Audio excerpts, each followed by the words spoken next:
Hey guys, welcome back to my channel. For those who are new, welcome. My name's Monica, and in today's video I'm going to be doing my June wrap-up. So in the month of June I read 29 books. I had 7 5 stars, 7 4.5 stars, 12 4 stars, 1 3.5 stars, 1 not rated, and 1 reread. Out of all of those, I had 28 audiobooks with 1 ebook. For genre breakdown, I read 1 historical romance, 2 paranormal romances, 19 contemporary romances, 1 fantasy, 5 romantic suspense, and 1 cozy mystery. So going over my 5 stars, the first 5 star that I want to talk about is Skies Over Caledonia. This is book 4. This is book 4 in the Highlands series. This is Jared and Allegra. Jared needs money for his family's farm, and Allegra needs to be able to stay in Scotland. There's stuff that happened to Allegra and that she witnessed that caused her to be who she was, because actually at the beginning of this book, I did not think I was going to like her because of the way she was in the other books, but I really like her character. I love how strong she is. And Jared was very much grumpy. She was more sunshiny, and he was very protective over her, and it had my wife energy all over. He kept calling her my wife, even though this was a marriage of convenience, so she could stay in Scotland and he could get some money that he needed to make the improvements on his family's farm. And loved it, gave it 5 stars, highly recommend this series. So the next book that I want to talk about after all that, because you didn't see off camera, my cat just had to come in and get her treats again. So if you hear the crunching, it's Rosie. So the next book is also book 4 in a series, and that is Forgotten Desires by Karen Michaels. And it is the Whitlock family series. We are not doing this, Rosie. Hold on. So this is Forgotten Desires, and it's Brenly and Carson. He goes by Crew and she goes by Bren. And they fell in love within a week on spring break years ago, and he left because he had an arranged marriage that he was supposed to do for his family. Well, his wife, he called her Digger. His ex-wife called her a digger because she was a gold digger. I laughed at that. I'm sorry. That was fun. Anyhow, Bren's father needs a liver transplant, and she's going to do it. She likes to help people out. One of the things that I absolutely love about this book is how Crew just really took care of her. He did the little things, the romantic things, like he built her a barn.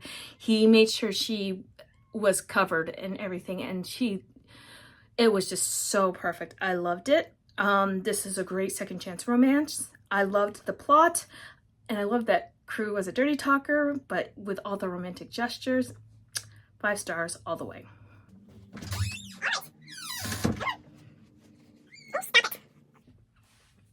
Okay, Rosie, come on. You want some loving? Fine. Here we go, my girl. All right. The next book I want to talk about is... Oh, yes. I love you. So the next book I want to talk about, because Rosie just really wants to get scratched, is If You Want Me by Helena Hunting. This is book 2 in the Toronto Terror series.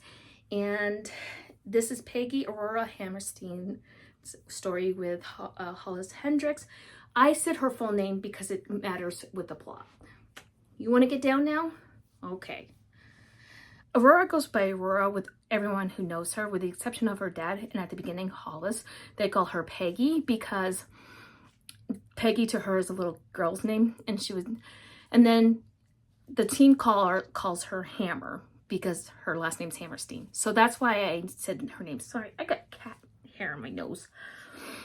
Oh gosh. Anyway, Hollis is her father's best friend and teammate. So this is age gap, taboo and forbidden, friends to lovers, because they were friends. There was definitely mutual pining going on, sneaking around, and dating, because they were absolutely sneaking around, and sports romance. Now I will say this is not as spicy as the first book, so if you did not like this spice in the first book, this one is easier to read.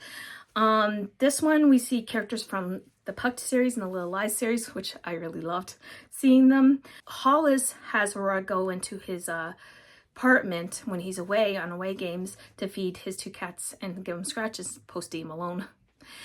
And he had a cat camera on so he could keep an eye on his cats.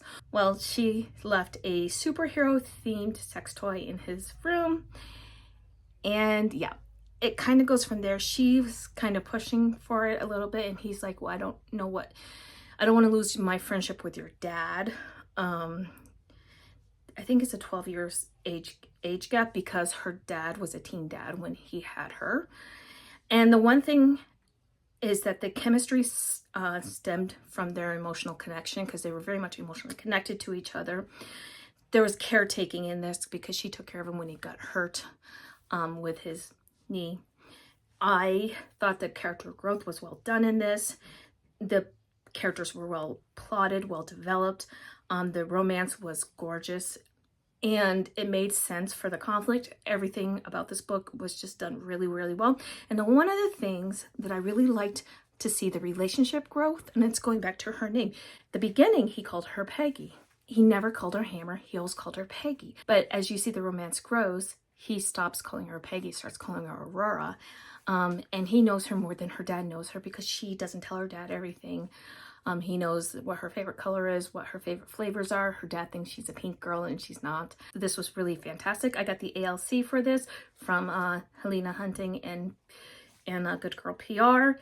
And Stella Bloom and Zachary Weber were phenomenal bringing them to life. I loved this book. I actually like it more than I liked book 1. I think book 1 was a really good start, but this one is really, really well done. Another ALC that I got, and it just came out yesterday because I'm filming this on the 2nd, because this is the 2nd time I've filmed this, because the first one, we're not even going to talk about the first one time. But I got an ALC for Hold Me Until Morning by A.L. Jackson. This is book 4 in the Time River series. So this is Cody Cooper and Haley Wagner, and they knew each other 6 years ago when he was working on her dad's ranch. And she was off limits. Her dad made it very clear. We meet them in present day when she is getting something out of the U-Haul in a thunder and lightning storm. And he goes to help her. And then he was like, he knows who she is. They're next door neighbors, and she comes back 6 years later as a single mom because she's trying to run away from her abusive ex-husband who ends up stalking her. She ends up living with her grandmother, Lolly. Lolly is one of the best characters I've read in a long time. Listen, what she does in the 3rd act, oh my gosh. Like, Lolly is everything in this series, in this book. I just love Lolly. Haley and Cody, when they rekindle their relationship, because they were actually in a relationship 6 years ago. Her friend Brooke had a thing for him, and at the start of the book, we know that her friend Brooke died. There is a suspense plot that surrounds Cody's past and stuff that he's trying to get redemption for, but it also surrounds what's going on with Haley, and we have to figure out who's the good guys and who's the bad guys. And Lolly, by far, I love Lolly. She's my favorite character in this whole entire book. I think in this whole entire series, I'm not gonna lie, love that character so much. And the narrators were Aaron Mallon and Stephen Dexter, and they did a phenomenal job. I loved this book. I did not mind his kind of crudeness, did not bother me. It worked for his character. Another book that I read, and this is like on my top 3 of the month, and it's another book for it, and it's Kings of Sin series by Anna Wong. This one is Xavier Castello. He's a rich party boy with a tragic past. He's partying his way through life, through money, through women, and Sloane Kensington is the ice queen of all ice queens. She can't even cry. And she also does not trust people, specifically people like Xavier. So, or Javier. I think it's Javier is how you say his name, but I've also heard it pronounced Xavier. Anyway, he's more sunshine, she's more grumpy, she's the ice queen. But I loved when she was committed to him, and he was with her, and how they supported each other as they developed their relationship and working through their traumas together. I don't want to say much about this because this book I just loved. I loved the romance. I loved the plot. It really worked. And this is one of the best billionaire romances I've read in a long time. Okay, book 2, and this was book 1 for a long time for me, but is Crossroads by Devney Perry. This is book 1 in her Haven Ranch series. This one is India and West. They met when she was 8, he was 10, and when her family was going to the resort on his family's ranch, and he didn't want to hang out with her because she was 8 and he was 10, which obviously if you have 8 and 10-year-olds, you know. Anyhow, but he does, and they develop this friendship that turns into a romance when they're in their teens and early 20s. Here's the thing.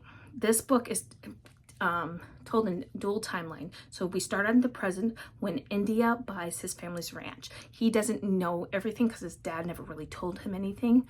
And we don't know her motivations at the very beginning, but it unfolds as we go from past to present. And I loved the development of their relationship because they had to learn to trust each other again. This plot was angsty. It was well written. Definitely right person, wrong time, second chance, small town, sneaking around. When they're in teens, early 20s is when they started really, their friendship turned more into a romance. This was on a ranch, so you had the cowboy thing going on as well. And she's a city girl billionaire. Is she a billionaire? Yeah, she's really, really rich.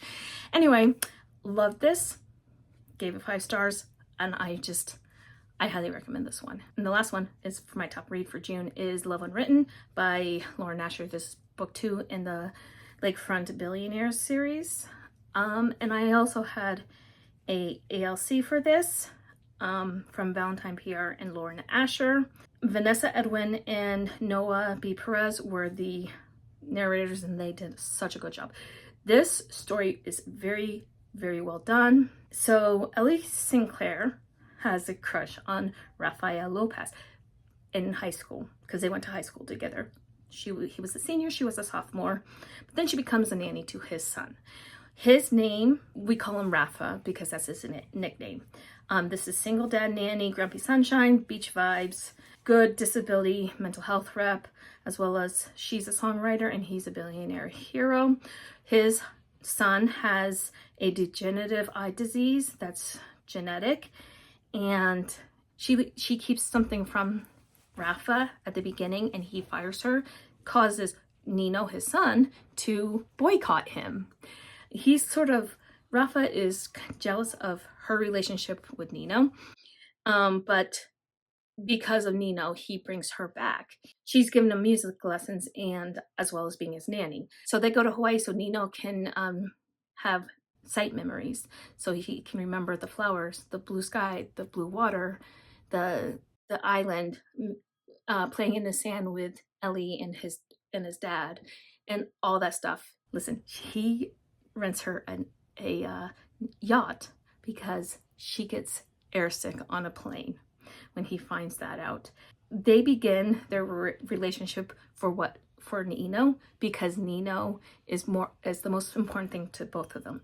And then he goes from being a pretty big dick to being the best boyfriend material. Like I said, he rented her a yacht, but he also fought for her and fought with her with stuff that happened in her past. He listened to stuff that happened to her. She listened to stuff that happened to him, and they helped work her through it. One of the things that I loved about this, Rafa and Nino would give her hibiscus flowers, and they would put them in her hair when they were in Hawaii. But when they got back home, Rafa built a greenhouse so he could grow those flowers for her, so he could continue to give her flowers to put in her hair. And like I said, the romantic gestures this guy made for her, wow.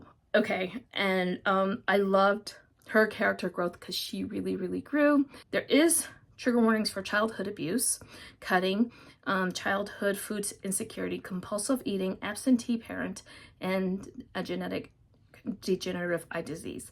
So be aware of those if they are triggers for you when you are going in on this. I highly recommend it. It's one of the best books I've read all year, and it's actually my new favorite Lauren Asher book. So those are my favorites from the month of June. Let me know what your favorites were down below. I would love to hear. Or if you read these, what did you think about them? I would also love to hear. And if you made it this far in this video, please leave me a pink heart emoji. And until next time, my friends, happy reading. Bye.